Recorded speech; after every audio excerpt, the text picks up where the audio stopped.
제가 이제 신혼여행을 유럽으로 갔다 왔다고 언제 한번 얘기한 적이 있었죠. 그래서 제가 유럽으로 또 신혼여행을 멋들어지게 갔다 왔거든요. 근데 이제 걱정되는 게 있었어요. 유럽으로 가면 제가 영어를 또 유창하게 하는 게 아니고 또 그 유럽은 각 지역마다 영어 막 못 쓰는 지역도 있다 그래가지고 너무 걱정이 되는 거예요. 바로 이 의사소통 문제가 너무 걱정이 되는 거예요. 근데요, 전혀 문제가 없지 뭐예요. 그냥 영어 단어로만 얘기하면 돼요. 워러 이렇게 하고, 우리에게는 또 만국공통 바디랭귀지가 있지 않겠어요? 워러 뭐 스테이크 이렇게 내 설명을 하니까 다 알아듣는 거예요. 뭐 안 통하는 게 없어요. 그리고 저희 아내께서 또 유럽 가셨으니까 쇼핑하셔야 되지 않겠어요? 쇼핑을 하시는데 어떤 때는 부드러운 표정으로, 어떤 때는 단호한 표정으로 디스카운트 이렇게 얘기하면 바로 할인해 주는 거예요. 그러니까 의사소통에 전혀 문제가 없었어요. 왜 그럴 수 있었을까? 이 의사소통에는 언어적인 표현과 비언어적인 표현이 있기 때문이에요. 언어적인 표현은 그 말 그대로 우리가 하는 말이나 글이나 하는 언어로 하는 표현들을 이야기하는 거고요. 비언어적인 표현은 우리의 그 언어 외적인 표현, 손짓이나 몸짓이나 아니면 표정, 이런 것들을 통해서 이제 비언어적인 표현을 한다는 거예요. 여러분 또 얼마 전에 시험 끝나시지 않았겠어요? 그러면 이제 어떤 잘 본 분들은 진짜 부모님이 야 잘했다 이렇게 얘기하실 거고, 그렇지 못하신 분들은 잘했다 이렇게 얘기하시지 않겠어요? 근데 그러면 이제 우리 알잖아요. 그 표정 보면 이제 알잖아요. 그 어떤 뜻인지. 그러고 보면 의사소통에 어쩌면 언어적인 표현보다 비언어적인 표현이 중요할 때가 많은 것 같아요.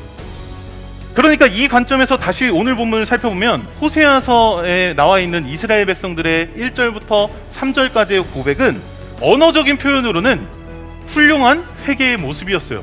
그러나 비언어적인 표현, 그들의 표현을 봤을 때는 전혀 변화 없는 모습, 회개하지 않은 모습이었던 거죠.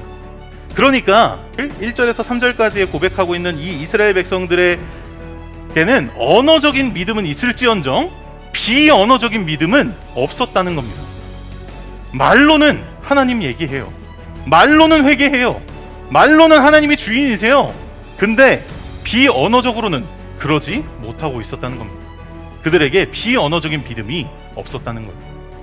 우리도 앞선 예에서와 마찬가지로 언어적인 표현과 비언어적인 표현에서와 마찬가지로 우리는 어쩌면 비언어적인 믿음이 더 중요할지도 모르겠어요. 왜 그러냐면 우리가 아무리 말로 믿는다고 말해도 우리의 행실이, 우리의 삶이 믿는 자답지 못하다면 그건 믿는다고 말할 수 없을 테니까요. 오히려 우리의 말이 거짓말이라고 평가될 테니까요. 그래서 우리는 비언어적인 믿음이 더 중요할 때가 많다 이야기하는 겁니다. 특별히 이 시대에 더욱 그런 것 같아요. 여러분이 살고 있는 이 시대에, 기독교를 비판하고 비난하는 이 시대에는 더 이 비언어적인 믿음이 중요합니다. 사실요, 세상 사람들은요, 우리가 믿는 사실, 우리가 믿는 대상에는 관심이 없어요. 우리가 어떤 사실을 믿느냐, 어떤 대상을 믿느냐를 가지고 우리를 비판하거나 비난하지 않아요. 그들이 비난하고 비판하는 건 믿는 사람, 바로 우리를 비판하는 거예요. 우리가 믿는다고 말하면서 그렇게 살지 못하는 모습, 우리가 믿는다고 말하면서 비언어적인 믿음이 없는 모습을 보면서 세상 사람들은 비판하는 거라고, 비난하는 거라고. 그러니까 언어적인 믿음 때문이 아니라 비언어적인 믿음 때문에 우리는 이 세상에서 비난을 당하고 있는 겁니다. 우리에게는 어쩌면 이게 더 중요할지도 모르겠어요. 삶이 더 중요한 거죠. 예수님의 말씀을 한번 보죠. 예수님께서 이렇게 말씀하셨어요. 내게 주여 주여 한다고 해서 모두 다 하늘나라에 들어갈 것이 아니라 하늘에 계신 내 아버지의 뜻을 실행하는 사람만 들어갈 것이다. 아멘.